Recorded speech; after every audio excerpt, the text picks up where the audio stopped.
안녕하세요. 그나무 타임입니다.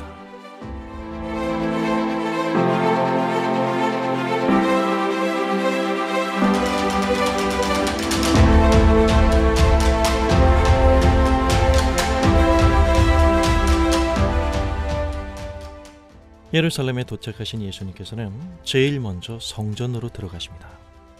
그런데 말입니다.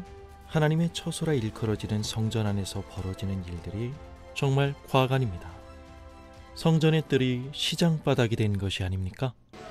몹시 소란스런 풍경을 배경으로 성전 뜰에서는 제사에 필요한 소나 양이나 비둘기를 파는 상인들의 시끌벅적한 흥정소리, 그리고 성전에 드릴 헌금과 재물을 구입하기 위한 지정된 돈으로 바꿔주는 환전상들로 인산이래를 이루고 있었습니다.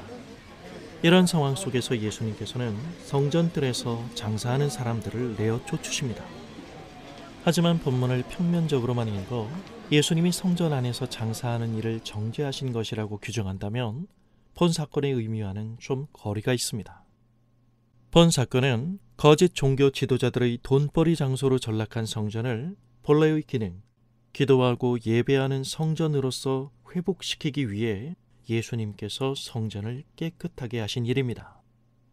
하나님을 어떻게 예배할 것인가? 이 일에 있어 예수님은 과연 누구신가를 누가는 연결시키고 있는 것입니다.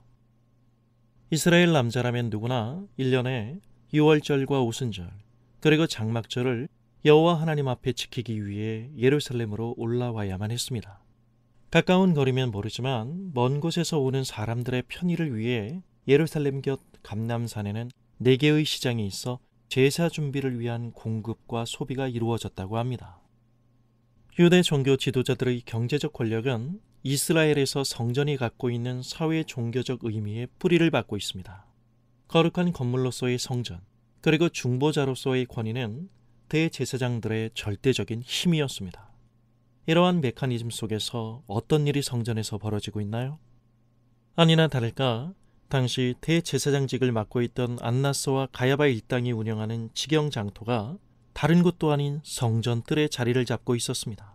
절기마다 사람들이 다른 시장에서 제수용 물건을 사오면 이들은 트집을 잡으며 까탈을 부립니다.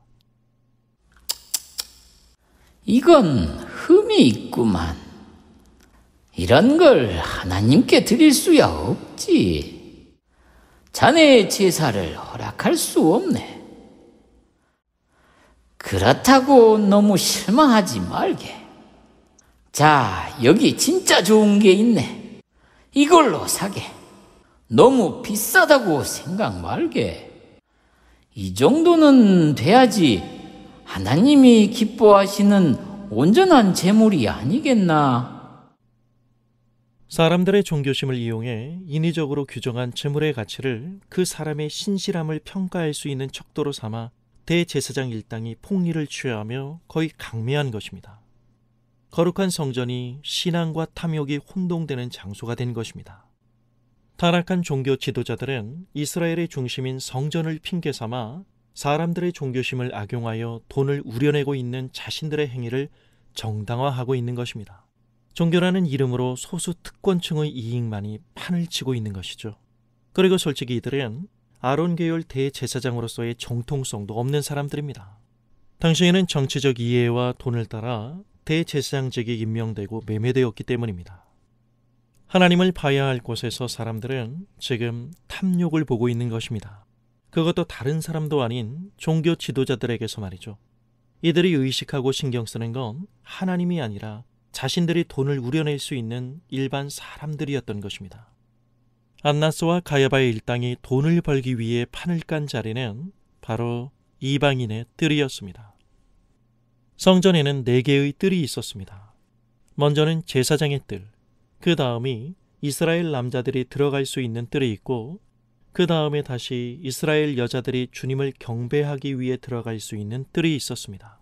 그리고 그 바깥에 이방인들이 여호와 하나님을 사모하여 경배할 수 있도록 이방인을 위해 만든 뜰이 있었던 것입니다. 이방인들이 하나님을 예배하는 이 성전의 뜰을 송두리째 자신들의 탐욕을 채우는 장터로 바꾸어버린 것입니다. 하나님을 예배함에 있어 이런 취급을 받는 이방인들에게서 종교라는 이름으로 하나님의 자리를 빼앗고 있는 종교 지도자들. 예수님이 열받을 만하죠.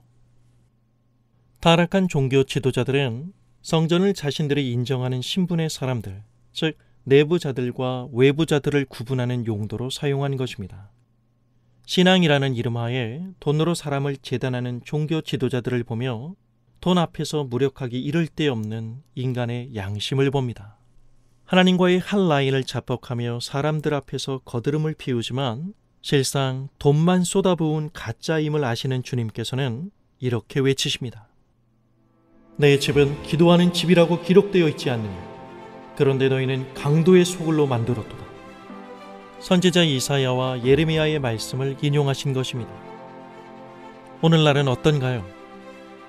교회당을 성전으로 둔갑시켜 자신의 위치를 구약의 대제사장과 같은 위치로 성도들에게 각인시키고 그 직분으로 자신들의 죄에는 특별 할인가를 적용하는 사람들, 그들이 그은 종교적 경계가 분리의식이 될 때 오늘도 여전히 이방인의 뜰은 인간의 탐욕으로 짓밟히고 또한 복음을 모르는 종교심만 그득한 교회 안에 선량한 불신자들은 더욱 양산될 뿐입니다. 성전을 정결하게 하신 후 예수님께서는 성전에서 매일 사람들을 가르치십니다.